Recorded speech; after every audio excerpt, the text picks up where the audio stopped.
हम सनातनी कितने बड़े दिल वाले हैं। हम लोग कहते हैं कि जो राम की पूजा करता है वो भी हिंदू, कृष्ण की पूजा कर रहा है वो भी हिंदू, पीपल की पूजा कर रहा है तो हिंदू, नदी की पूजा कर रहा है तो हिंदू, समुद्र की पूजा कर रहा है हिंदू, यदि तू सांप की पूजा करता है तो भी हम तुझे हिंदू कहते हैं। हम हिंदू लोग इतने बड़े दिल वाले हैं कि सबको गले लगाना जानते हैं। और मुसलमान कहते हैं कि जी हम मुसलमान के सिवा किसी को गले नहीं लगाएंगे, जो अल्लाह की इबादत नहीं करेगा उसके सिर काट देंगे।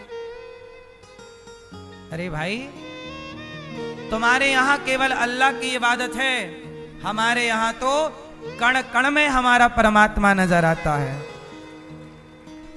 कण कण में हमारा ईश्वर नजर आता है। हम माता को भगवान, पिता को भगवान, अतिथि को भगवान, गाय को भगवान, गावो विश्वस्य मातरः। हमारे शंकर जी नंदी पर बैठे हैं, नंदी धर्म का अवतार है। हमारे यहाँ चूहे का सम्मान, गणेश जी चूहे पर बैठे हैं। उल्लू का सम्मान, दुर्गा हमारी वो लक्ष्मी मैया उल्लू पर बैठी हैं। हंस का सम्मान, सरस्वती मैया हंस पर बैठी हैं। मयूर का सम्मान, कार्तिकेय जी मयूर पर बैठे हैं। गरुण का सम्मान, भगवान नारायण गरुण पर बैठे हैं। शेर का सम्मान, दुर्गा मैया शेर पर बैठी हैं। सोचिए, हम मनुष्य ने अपना संबंध जंगलों से, नदियों से, पेड़ पौधों से, पशु पक्षियों से, हम सनातनी ही ऐसे हैं जो नाग पंचमी को नाग को दूध पिलाकर भी ईश्वर की आराधना करते हैं कि यह भी देवता है। धरती पे और कोई सांप को दूध पिलाता हो तो बताओ। हम सनातनी कितने बड़े दिल वाले हैं, सबको गले लगाते हैं। इसलिए धरती पे सनातन जैसी गहराई, सनातन जैसी विचारधारा कहीं नहीं है। सनातनी सबको लेकर चलने वाला है। सर्वे भवन्तु सुखिनः। हम ये नहीं कहते कि केवल हम सुखी रहे, नहीं, सर्वे भवन्तु सुखी, सब सुखी रहो। सर्वे सन्तु निरामया, सब। हम लोग कहते हैं विश्व का कल्याण हो। हम ये नहीं कहते कि भारत का कल्याण हो, नहीं, पूरा विश्व हमारा है। और विश्व में हर व्यक्ति, चाहे वो हिंदू हो, मुसलमान हो, सिख हो, ईसाई हो, यहूदी हो, हम कहते हैं तुम जो भी हो रहो, पर तुम सुख से रहो। हम तुम्हारा भी कल्याण चाहते हैं, तुम्हारे बच्चों की भी आयु हम लंबी चाहते हैं, तुम्हारे यहाँ भी सुख शांति और समृद्धि चाहते हैं। हम ही हैं जो सबके लिए जीते। हमारे यहाँ जब तुम्हारी दादी जागती है, सबसे पहले नहा के जब भोजन बनाती है तो थोड़ा सा भोजन बनाने के पहले आटा चींटी को डालती है, दाना ले जाके चिड़िया को डालती है, पहली रोटी बन जाए तो गैया को खिलाती है, आखिरी रोटी निकाल कर कुत्ते को खिलाती है। द्वार पर कोई अतिथि तो नहीं बैठा, बुलाकर सम्मान से भोजन कराती है। जो सबकी चिंता करता है उसी को सनातनी कहते हैं। जो सबके बारे में सोचता है उसी को सनातनी कहते हैं। हिंदू का अर्थ क्या है? हिंदू का अर्थ क्या है? बोलो हिंदू, बोलो हिंदू। क्या मतलब हुआ? नहीं, सुनो, हिंदू का अर्थ है जो हिंसा से दूर रहे। हिंदू, हिंदू मतलब हिंसा, दू मतलब दूरी।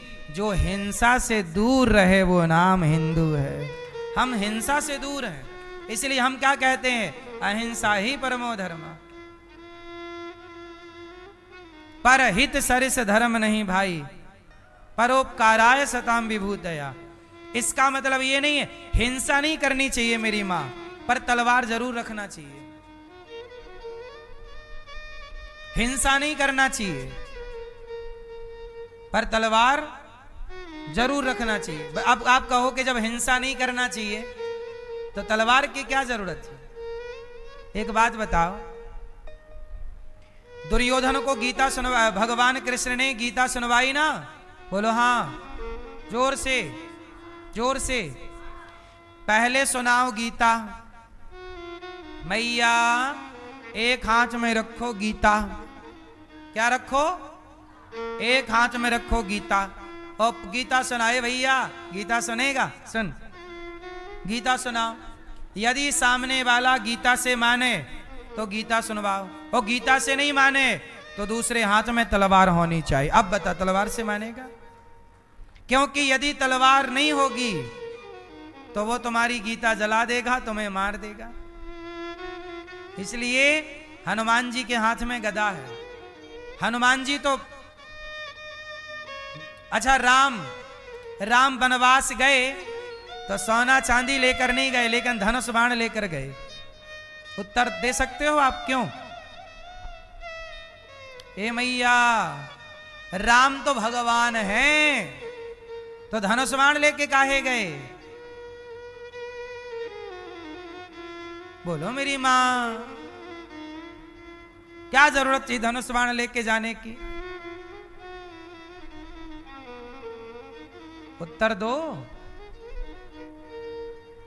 क्योंकि राम जी जा रहे हैं वनवास, और वन में जो भाषा समझेगा राम की तो राम भाषा से समझाएंगे, और राम को पता है कि जंगल में कुछ लोग ठीक ठीक भाषा से नहीं समझेंगे, वो धनुष की भाषा समझेंगे, बाण की भाषा। बोलो हाँ। पाकिस्तान गीता की भाषा समझता है? हाँ, वो बातों से नहीं मानता, वो लातों से ही मानता है। इसलिए जो जिस भाषा में माने उस भाषा में बात होनी चाहिए। ये सारी बातें आपके काम की इसलिए हैं क्योंकि गीता और गांडीव दोनों की जरूरत है, नहीं है कि नहीं? हिंदुओं, गीता पढ़ो, राम राम जपो, पर कायर ना बन जाना। राम राम जपना गलत नहीं है, पर राम राम जपते रहो और तुम्हारे सामने बहन बेटियों का बलात्कार होता रहे तो ये राम राम। भगवान कृष्ण खुद कह रहे हैं, अर्जुन गांडीव उठा। नहीं तो कृष्ण जी बोल देते कि चल अर्जुन एक काम कर, तू कृष्ण कृष्ण जप, राम राम, चल जंगल चल, क्या करना, युद्ध करने से क्या होगा, चल राम राम जपते हैं, राम राम राम राम कृष्ण कृष्ण कृष्ण। अर्जुन को भी जपाते ना भगवान, फिर क्यों कह रहे हैं कि तू गांडीव उठा? जब भगवान कह रहे हैं कि गांडीव उठा, और धर्म की रक्षा के लिए गांडीव उठाना भी पड़ता है, क्योंकि ये दुर्योधन, ये गीता की भाषा समझने वाला, ये गांडीव से समझेगा। इसलिए आपको समझना पड़ेगा, कायर ना हो जाना मेरी मां। भक्त, इसलिए हमारे ऋषि मुनि भी अस्त्र शस्त्र रखते हैं।